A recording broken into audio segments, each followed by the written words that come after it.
Georgia, autumn of 1892. The air smelled of wood smoke and dying magnolia. The leaves had turned the color of rusted copper, and the sound of the river carried through the valley like an echo of something long gone. At the edge of the Davenport orchard, a woman stood motionless beneath the crooked boughs, her pale dress brushing against the soil, her hands clasped as if in prayer. Her name was Clara Davenport, 27 years old, widow to Elias Davenport, who'd been shot dead near the Tennessee border during the last whispers of the war. The town said she had gone mad after his death. They said she still heard his boots on the porch at night. They said she refused to move his coat from its hook by the door. But no one saw what Clara saw that afternoon, a shadow moving down the long dirt road, a man half dragging his wounded leg, uniform torn and face buried beneath weeks of dust.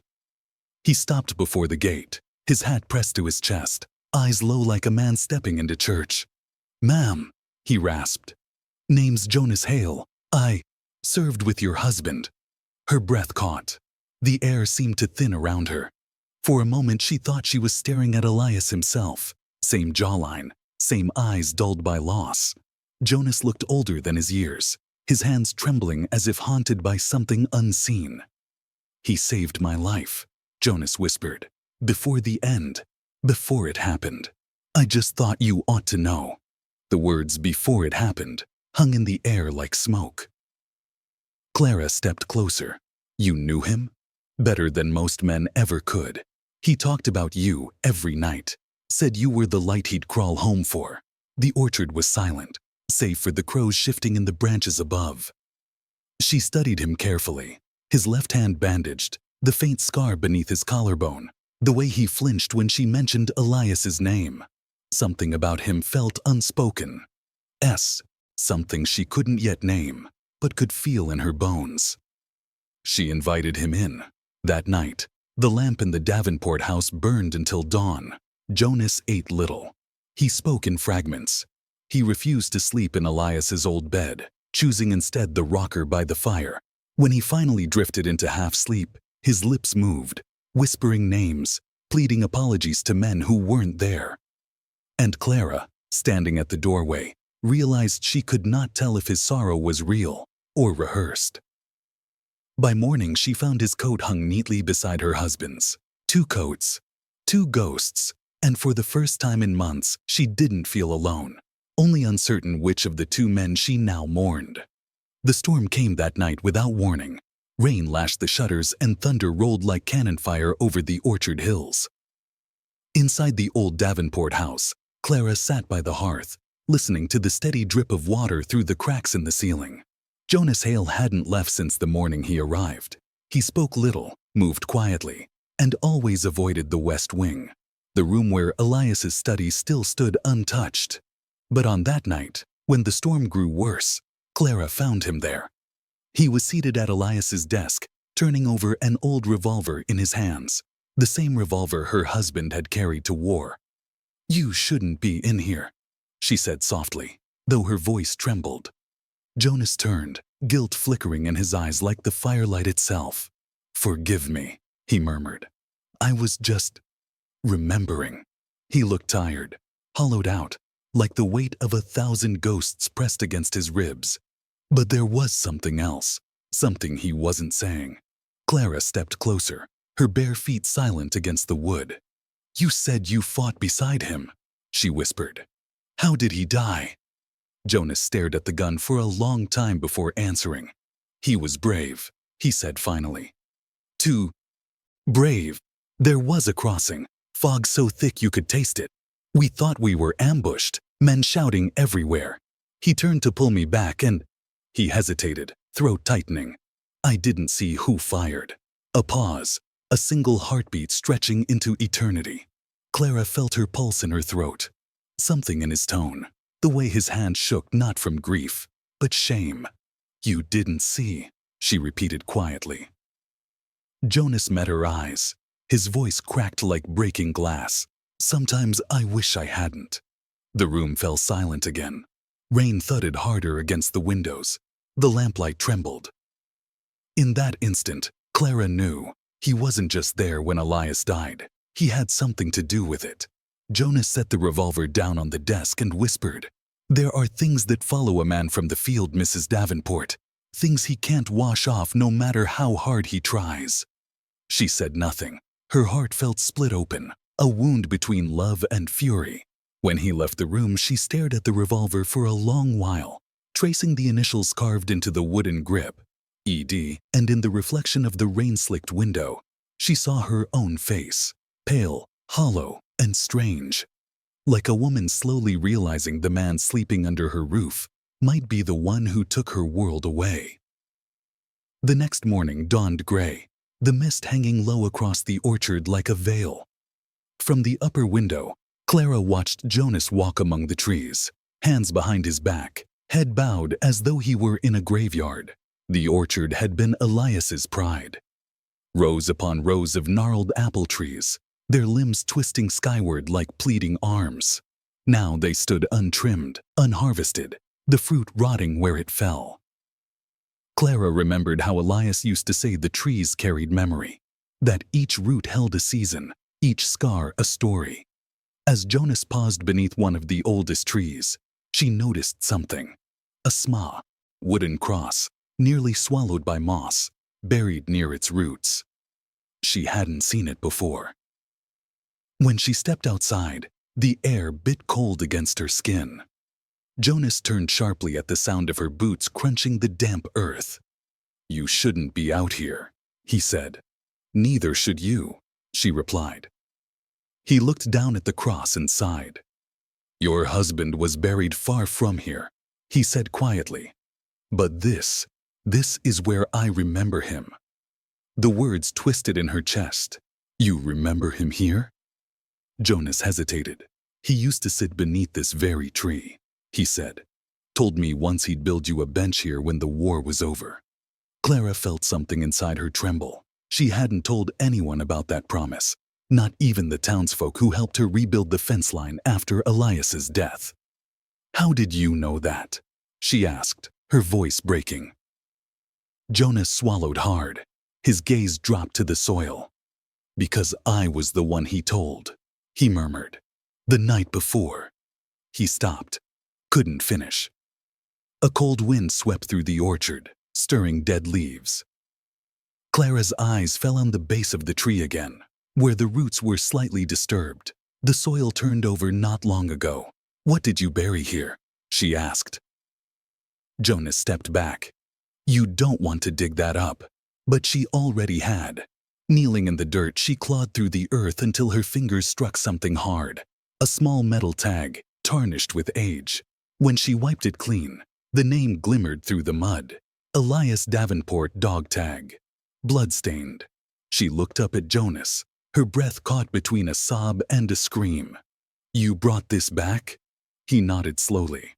"I couldn't leave him there." "Then why didn't you tell me?" "Because I didn't come back alone," he said. "I came back with everything I did." The silence that followed was unbearable.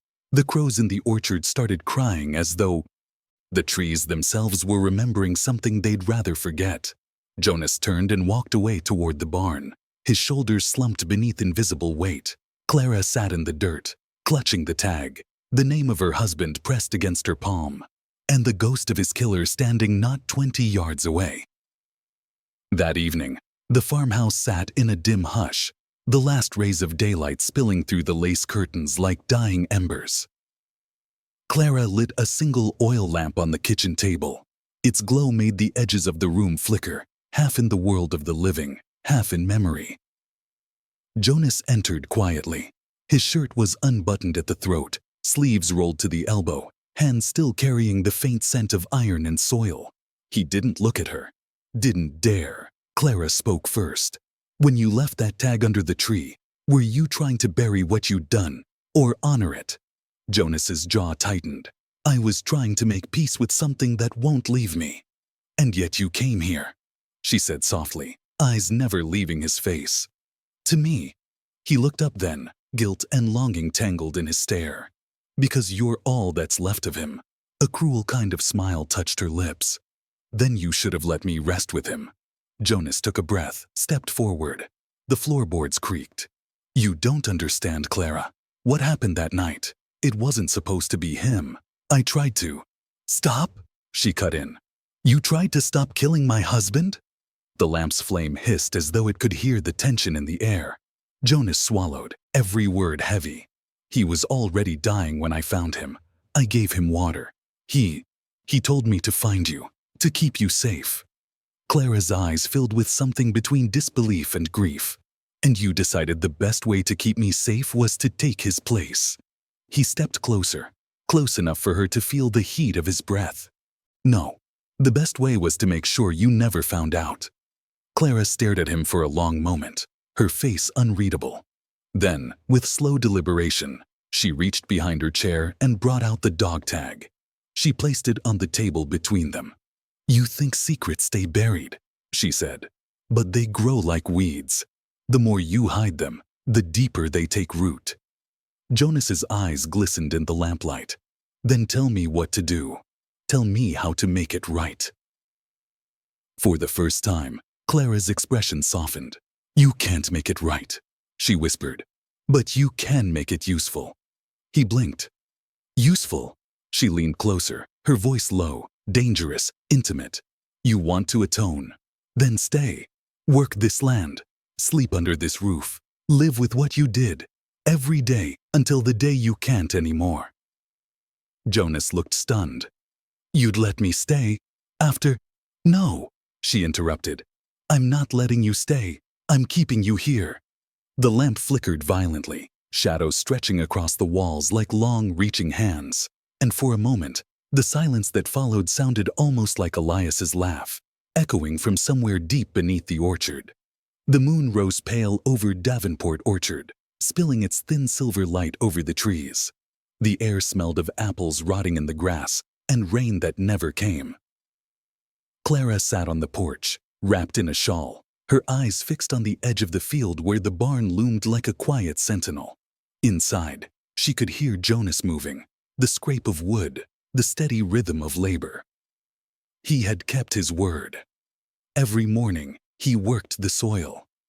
Every night, he returned to the barn to sleep in the loft where Elias once stored seed grain. But something in his silence unnerved her. She told herself it was control, that she had power now. But power, she learned, had a way of shifting shape when the heart got involved. A knock came at the D. Dr. Jonas stood there, his shirt open at the collar, hands trembling slightly from exhaustion. You should rest, she said. He shook his head. There's something I need to show you. They walked together into the orchard. The moon was so bright it painted the trees in ghostly whites and blues. He stopped at the old tree, the one where she had found Elias's tag. I've been digging, he said. Not for graves, for roots. He pointed to a patch of exposed soil. There, the roots were tangled around something dark, a shape just beneath the surface. Clara knelt beside it, brushing away dirt until her hand struck wood. A box. Weathered, cracked. Inside were letters, wrapped in oilcloth. Her handwriting. The letters she had sent Elias after the war began. Everyone returned, unopened. Her breath caught. He never read them. Jonas's voice was low. He did. But he sent them back before he stopped himself again, the memory choking him. Clara stared at him. Before you killed him. He looked up, moonlight cutting across his face. Before he asked me to. The orchard went still. No wind. No sound. You're lying, she whispered. He was wounded. There was no saving him. He didn't want to die choking in the mud. He wanted it to be clean. Quick. He made me promise to find you. Her knees gave out, the box falling from her hands. The letters scattered across the dirt like dying leaves. You expect me to forgive you? No, Jonas said. I expect you to live with me the way I have to live with this. The air between them thickened with the scent of apples and grief. Then, without warning, Clara struck him. Once, hard across the face. He didn't move. Didn't flinch. Just stood there, the faintest hint of blood on his lip. If you truly want to atone, she said, voice trembling, you'll never leave this land. Jonas nodded slowly. Then this is my grave. Too. For a long moment neither spoke. The orchard breathed around them, old, mournful, alive. Somewhere in the distance, a single apple fell, striking the ground with a dull final sound. Autumn crept over the land like a slow sickness. The leaves of the orchard turned copper and black, the sky forever caught between dusk and storm. Inside the farmhouse, the air grew colder, though the fire still burned. Clara moved through each day with strange precision, setting the table for two, pouring coffee that went untouched, mending shirts that no one asked her to fix. Jonas worked the fields in silence, every motion deliberate, almost reverent, as though tending graves instead of trees.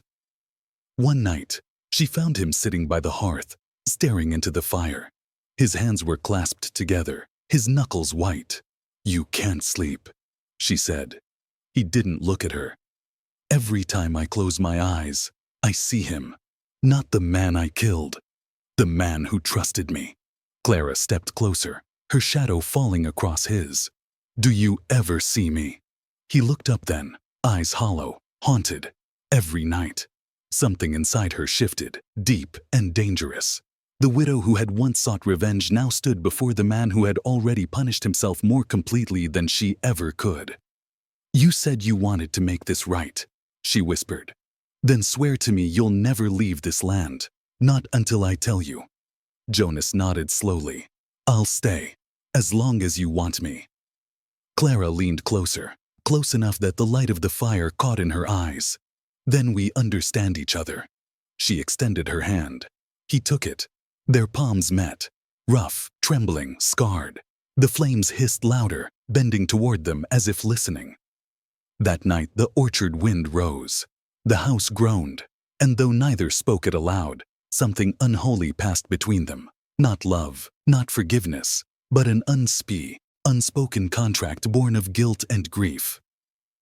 Days passed, then weeks. Jonas began to move through the house like a shadow that belonged there. He fixed the fence, cut firewood, repaired the old rocking chair Elias had made, and every evening, Clara watched him from the porch, not as a woman mourning her husband, but as one keeping a ghost alive. There were moments when her anger softened, when his presence no longer felt like intrusion, but inevitability. When she caught him looking at her, not with desire, but devotion. But on the first night of frost, something changed. She woke to the sound of footsteps outside her window, slow, dragging steps. When she looked out, she saw Jonas standing under the orchard tree again, staring at the spot where Elias's tag had been buried. The moonlight glinted off something metallic in his hand. A pistol. Clara stepped out into the cold barefoot, her breath white against the air. "What are you doing?" He didn't turn. "I made a promise," he said quietly. "To him and to you. But I don't know which one I'm breaking anymore." She walked closer, her voice trembling. Jonas put it down. He looked over his shoulder, eyes hollow with tears. "I thought dying was punishment. Now I see it's mercy." She stopped only a few feet away. "Don't you dare," she said. "If you die, then everything I've carried, everything he made me feel, dies with you. You don't get to escape that." The pistol hung between them, shaking. For a long, breathless moment, neither moved. Then Clara reached out and placed her hand over his. Slowly, she guided the gun down until the barrel touched the earth. "You live," she whispered. "That's the punishment." Jonas fell to his knees, the gun slipping from his grasp, and as he wept into the cold soil, Clara knelt beside him, her fingers tangling in his hair, a gesture halfway between comfort and control. The moon broke through the clouds, painting them in silver. And for the first time since the war, the orchard felt alive again, not with peace, but with something far older and crueler. The first snow came early that year, thick, silent, and merciless. It fell over the orchard like a shroud, burying the graves, the paths, and the sins beneath white oblivion. Inside the farmhouse, the fire never went out. Clara made sure of that. Jonas slept near the hearth, his face pale and drawn, as though the winter had seeped into his blood. He spoke less now. Sometimes, not at all. And when he did, his words came in half-dreams. "He keeps calling me," he'd mutter. "From under the trees." Clara would answer softly, almost tenderly. "Then don't go to him." But at night, when the wind howled and the floorboards groaned, she too heard voices, whispers curling through the smoke, the creak of a rocking chair moving when no one sat in it. The sound of boots pacing the hallway outside her room. Sometimes, she'd wake to find the front door ajar, snow tracked across the floor in footprints that stopped before the fire. Once, she found Jonas standing there in the dark, his eyes fixed on the empty chair by the window. Elias's chair. "He doesn't forgive us," Jonas said, voice breaking. Clara stared into the fire. "Then let him burn with us." As the weeks passed, something feverish took hold of her. She began to write Elias's name over and over in her journal, sometimes in ink, sometimes in ash.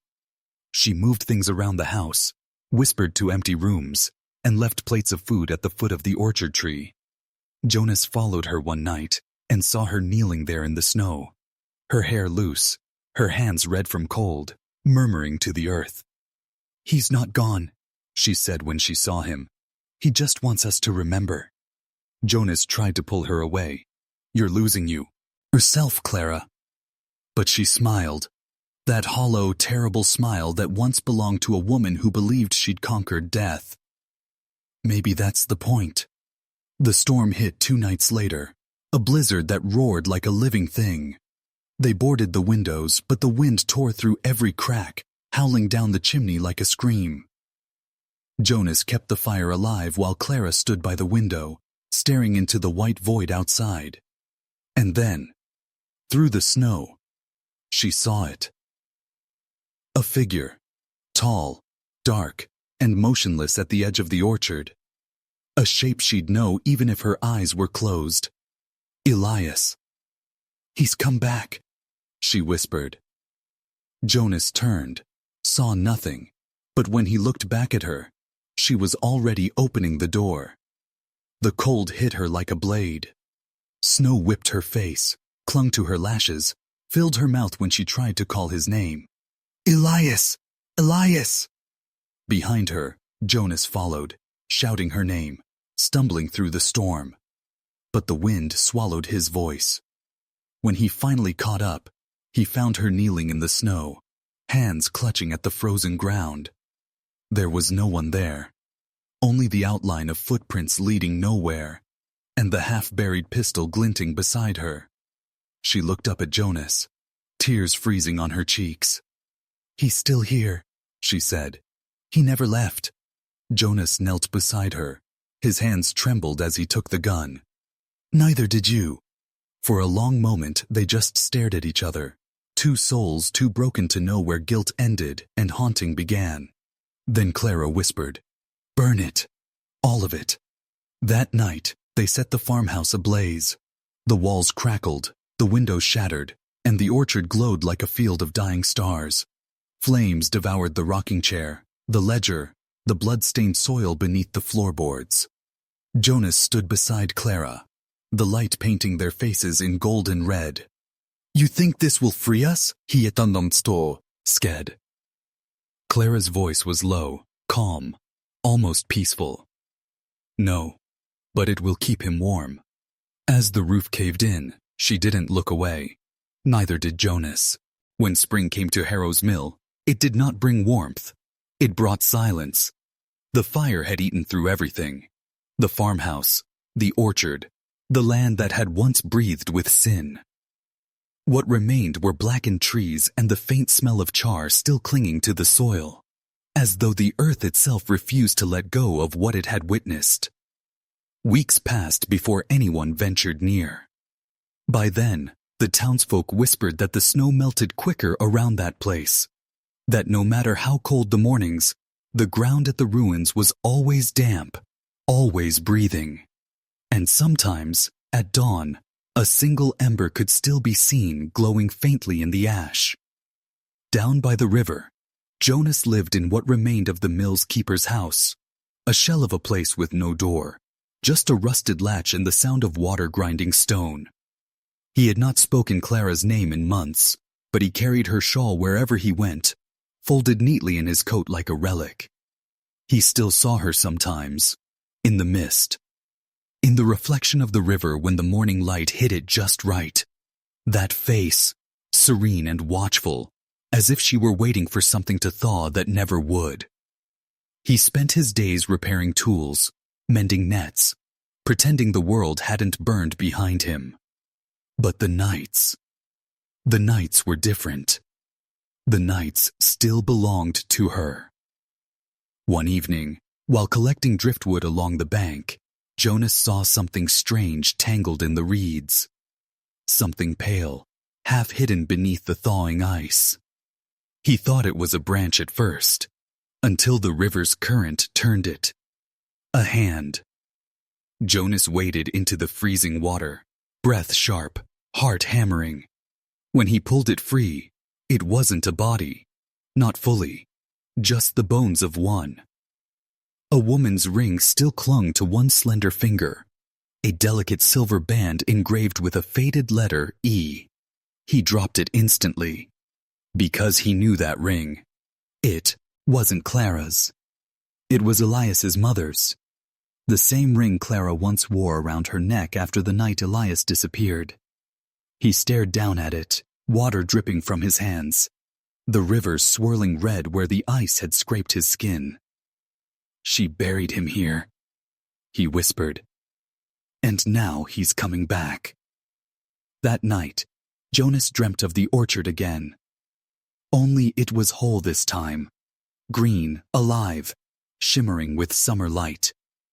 He saw Clara standing at its heart, her dress unstained, her hands clasped behind her back like a child's.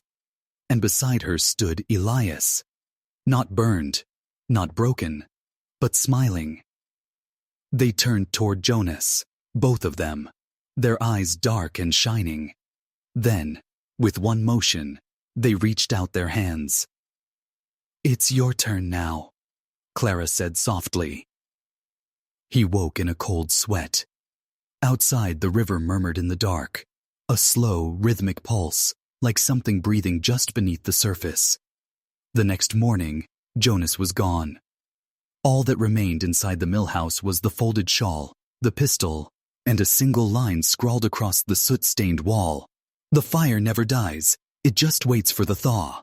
And in the weeks that followed, those who walked past the river at dusk swore they saw 3 figures standing on the opposite bank. A man, a woman, and another man between them, half shrouded in mist, their faces turned toward the ruins of the farmhouse. Watching, waiting.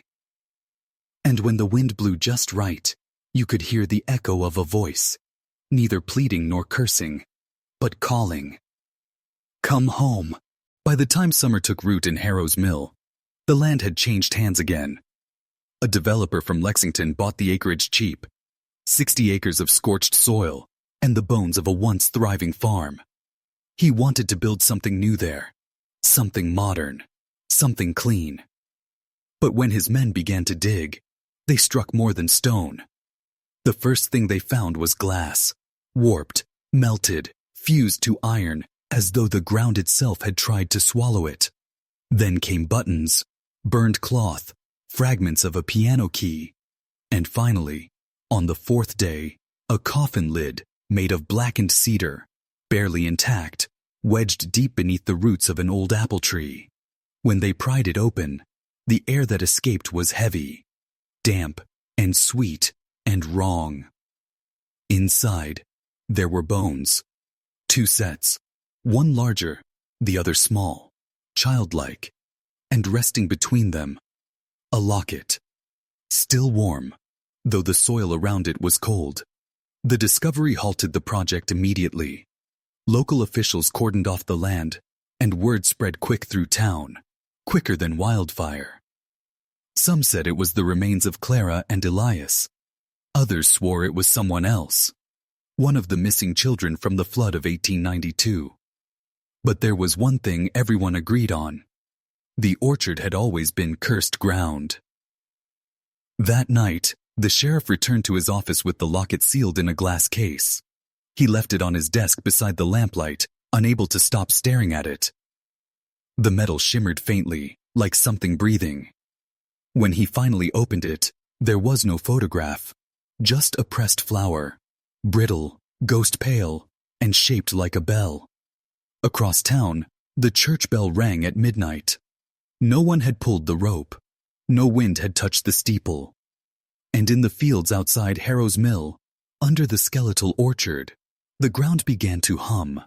Low, steady, almost like the faint murmur of voices rising through the soil. By Mo, Rarning, the apple trees had bloomed overnight, every branch heavy with fruit. But when the first worker bit into one, the taste wasn't sweet. It was ash. The town gathered that Sunday to pray, but even the pastor seemed uneasy. His voice cracked through the sermon, sweat gleamed on his collar, and halfway through his reading, the church doors creaked open on their own. The congregation turned as one. A woman stood there, pale as bone, eyes hollow, dress gray as smoke. She said nothing. She just looked down the aisle, past every pew, straight toward the altar, and the locket that now hung around the pastor's neck. For a heartbeat, no one breathed. Then the lights flickered. When they came back on, the woman was gone. But the smell of burned wood lingered, heavy as a memory. By dusk, the sheriff rode to the orchard again. He stood where the coffin had been unearthed and stared into the hollow, his lantern trembling in his grip. And there, carved into the dirt, were fresh footprints, leading away from the grave toward the river. They stopped just at the edge of the water, and beside them, half buried in the mud, was a scrap of shawl, the same shawl that Jonas had folded and left behind. At first light, a mist rolled down from the ridge, thick and pale as breath. It swallowed the orchard, the church, the riverbank, even the faint outlines of the hills beyond. Only the sound of crows broke the quiet, and beneath it, a single note, a low hum, almost like a bell submerged underwater. The sheriff followed it through the fog. His horse refused to move past the fence line, snorting, stamping the earth until he dismounted and walked alone. The ground was slick, the grass bowed low with dew. And then, he saw her. She stood among the apple trees, back turned to him, her dress the color of old smoke. Her hair hung loose, damp from the morning mist. The light caught on the silver locket at her throat. "Clara?"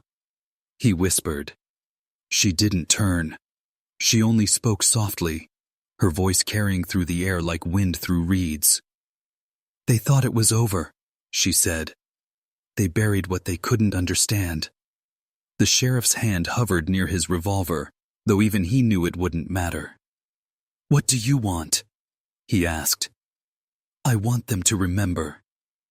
She turned then, and he saw her face, pale but calm, eyes neither living nor dead. In her hands she held a small child's book, its pages swollen with water, the ink running like tears. She placed it gently on the earth. Then she looked toward the river, where two silhouettes stood waiting in the fog, one in a black suit, the other in a soldier's coat. Elias and Jonas. Both still, both silent. Clara began to walk toward them. The sheriff called after her, but the fog thickened, swallowing her shape, their shapes, until there was only the outline of three figures merging into the gray. And then, from deep within the mist, came the sound of the bell. Not ringing, tolling, slow, measured, like a heartbeat coming from beneath the earth. By the time the sun rose, the mist had lifted. The orchard was empty. The sheriff's footprints remained, and the book on the ground, open to a page where a child had written a single sentence in faded ink. "When the bell rings, someone must answer." He closed it, placed his hat to his chest, and walked back toward town. Behind him, the wind moved through the trees, brushing the branches together until they whispered like the sound of a woman's sigh. That evening, the people of Harrow's Mill gathered once more, though none could say why. Something in the air drew them, a pull they couldn't name. And as twilight deepened, the bell tower that had long stood silent began to stir. The rope, frayed and forgotten, tightened on its own. The bell rang once, then again, and again, each toll louder than the last, echoing across the valley, through the orchards, over the river. The sound carried for miles. In the following days, the trees withered, their fruit blackening on the branches. The earth hardened, the wells ran dry. And when the next rain finally came, it washed away the topsoil, revealing the outlines of 3 graves beneath the orchard, unmarked, side by side. The townsfolk avoided that land after that. They said at dusk you could still hear voices, faint and overlapping, speaking the same words. You cannot bury love without burying yourself. And so the legend of Clara Bell lived on, a tale whispered in the valley, told around firelight and at kitchen tables, of a woman wronged, a heart divided, and the vengeance that never slept. No one ever built upon that ground again. The orchard remains, silent, gray, and eternal. But some nights, when the fog creeps down from the hills, those who still live in Harrow's Mill swear they can see her standing among the trees. Dress pale as smoke, eyes hollow with memory, waiting. And just before dawn, the bell rings once more. Softly, almost kindly, as if calling someone home,